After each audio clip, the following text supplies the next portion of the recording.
Hey everybody, how are you? It's good to be back with you again this morning.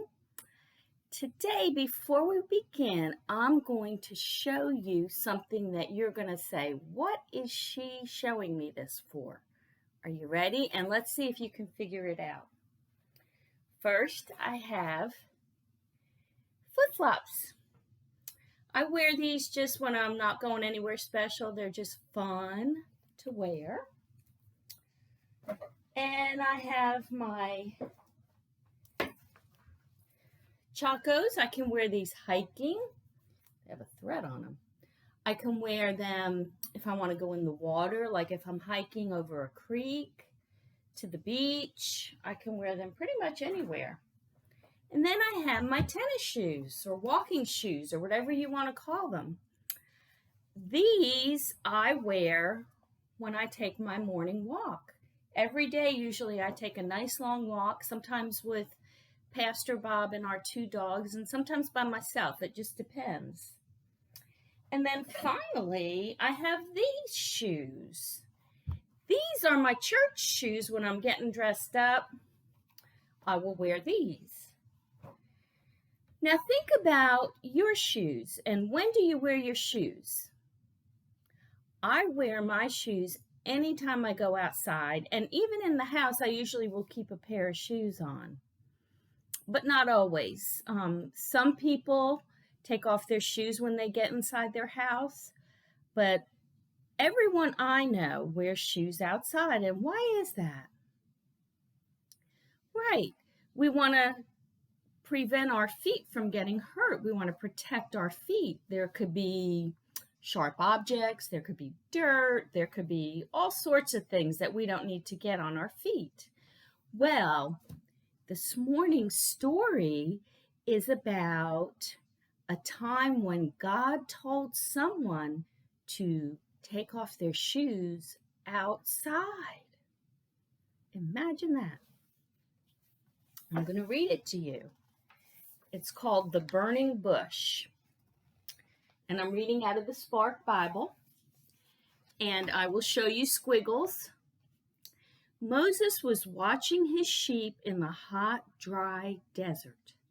Suddenly, he saw a very strange sight. Flames of fire came from a bush, but the bush didn't burn up. Have you ever seen a fire?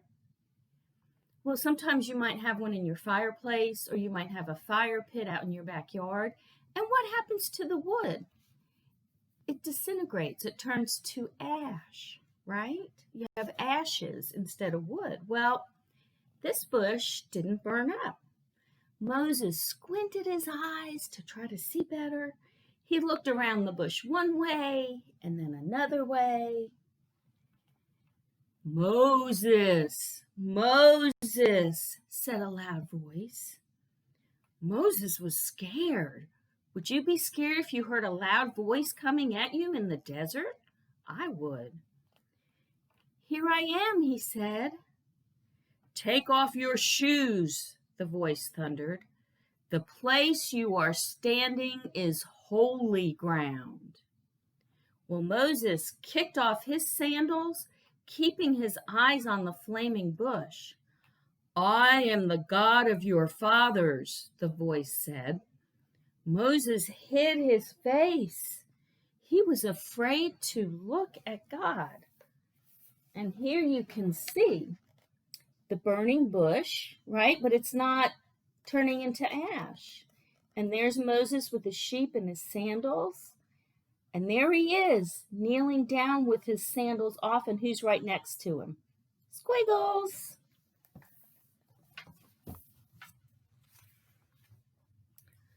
I have heard my people crying in Egypt, God said. My people are hurting, and I have come to save them. Wow, thought Moses, how will God do this? Go, said God, I am sending you to Pharaoh to ask him to let my people go. God's people were prisoners under Pharaoh. Me? Said Moses. Who am I to go to Pharaoh? Who am I to lead your people?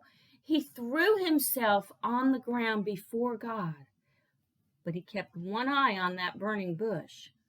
I will be with you, said God. Moses trusted God. He was willing to do everything God said. God gave Moses the words and the power he needed to talk to Pharaoh and lead the people out of Egypt. And you see, here's Moses just flat on the ground. And who's right next to him? Squiggles. So you see, God asked Moses to take his shoes off because he was on holy ground.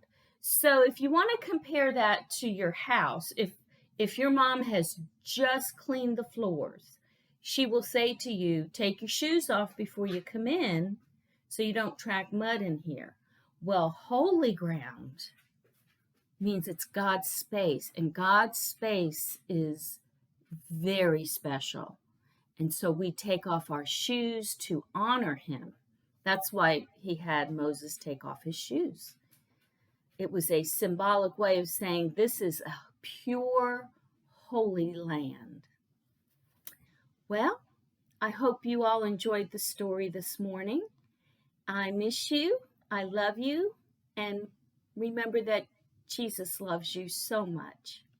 Bye-bye.